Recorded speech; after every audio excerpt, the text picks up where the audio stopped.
Il aura fallu attendre 20 ans pour que le numérique prenne le pas sur nos vies, nos activités quotidiennes, notre intelligence intuitive, notre créativité et notre capacité à rêver.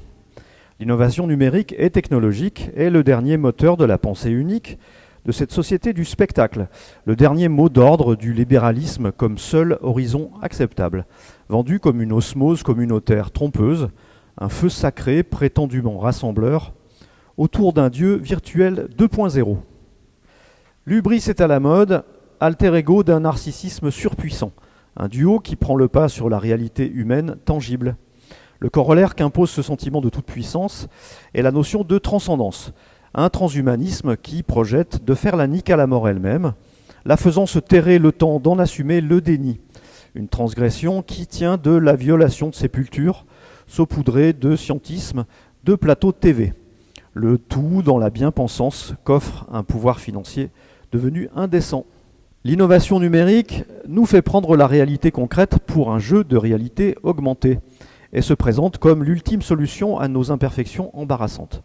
Nos pertes de mémoire, notre sens de l'orientation émoussé ou défaillant, nos problèmes d'emploi du temps. Nous semblons ne plus être en mesure de vivre par nous-mêmes, sans l'aide quotidienne d'un smartphone. Ses partisans nous le rappellent ad nauseam face à l'intelligence artificielle. Notre nature humaine, impuissante et faillible, fait pâle figure. Aujourd'hui, notre cerveau hyperconnecté, flattant au passage nos égos hypertrophiés, a revu ses priorités et ne nous sert plus qu'à consulter nos nombreuses notifications sur les réseaux dits sociaux qui n'ont de communautaire que le nom. C'est une contradiction qui semble n'étonner personne. Le narcissisme est au cœur même de l'outil numérique et le séparatisme et l'incommunicabilité sévit entre les couples aux terrasses de café. L'art de la conversation, y compris contradictoire, a fait place au silence de pantins voûtés sur 20 cm² de microcircuits, dans la forme mutique d'un égotisme de bon temps qui semble le dernier Eldorado d'un hédonisme ultramoderne et branché. Ainsi, le temps d'écran prend le large et bat des records de soumission, surtout chez les plus jeunes où le temps d'attention est descendu à 9 secondes selon une étude récente. Sans parler des troubles de l'attention, de la mémorisation, du sommeil, la fatigue oculaire, le dérèglement de l'alimentation, l'hyperactivité ou le cyberharcèlement. C'est une liste encore en cours d'élaboration. Une lobotomie progressive, en tout cas, qui rendra bientôt obsolète la notion de libre arbitre, si ce n'est déjà le cas. Face à l'immanquable propagande rencontrée sur la toile, l'utilisateur lambda, victime d'addiction, voit son sens critique émoussé, tout en développant une vision unilatérale du monde par un prisme émotionnel égocentré sans précédent. Face à la soi-disant réactivité tant vantée par les tenants de l'innovation numérique, c'est bien la naissance d'un nombrilisme désinhibé que l'on voit à l'œuvre ici. Il légitime les manipulations et les raccourcis les plus sordides, allant d'une propagande en ligne directe avec son cœur de cible, à la pensée unique magique d'une doxa largement bénéficiaire.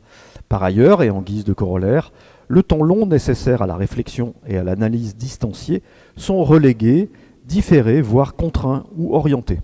Un terrain fertile qui voit aujourd'hui les fake news, la cancel culture, le wokisme, le communautarisme et la stigmatisation naître de cet aveuglement sidérant. Quant à l'imagination et la créativité, elles ont été remplacées par les consoles de jeux. Nos avatars s'y déploient dans des jeux de course et de combat ultra-violents. Dans le mode opératoire lui-même, l'écran tactile et les petites icônes de couleurs, le jeu est d'ailleurs moteur et masque une infantilisation où le plaisir immédiat et le sentiment de toute puissance en sont l'essence même. Le sentiment de gratuité associé à cette liberté égocentrique et ludique sont trompeurs. La société occidentale est en pleine mutation, elle se transforme sous nos yeux. Prise de vitesse par un effet de disruption implacable, le joug des GAFAM, d'algorithmes dictatoriaux omniprésents, et les innovations incessantes de l'IA produisent son pendant esclavagiste, en se dématérialisant, se virtualisant et se déshumanisant aussi vite que les moyens responsables de sa transformation. Orwell n'aurait pu rêver cette efficiente anticipation à son 1984. Huxley n'en reviendrait pas non plus. Michel Onfray en donne d'ailleurs sa traduction dans 2 bouquins sidérants d'éléments visionnaires, Théorie de la dictature pour Orwell et Le fétiche et la marchandise pour l'analyse d'Huxley.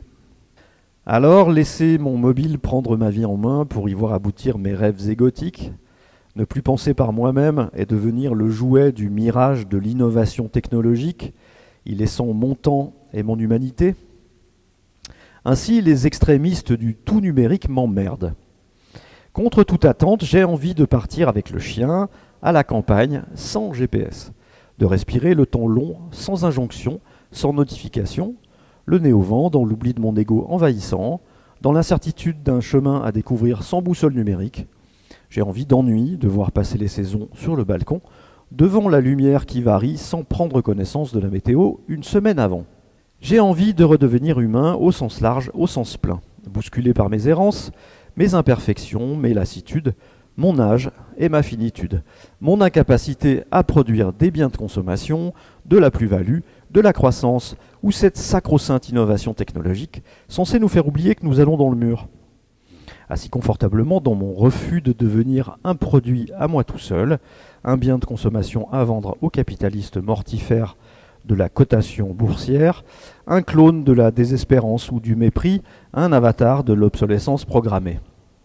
Le problème avec les faux dieux, les miroirs aux alouettes et les icônes d'écran 3D, c'est qu'ils sont destructeurs. On pense avoir trouvé une oasis dans le désert, mais l'image est trompeuse. Merci.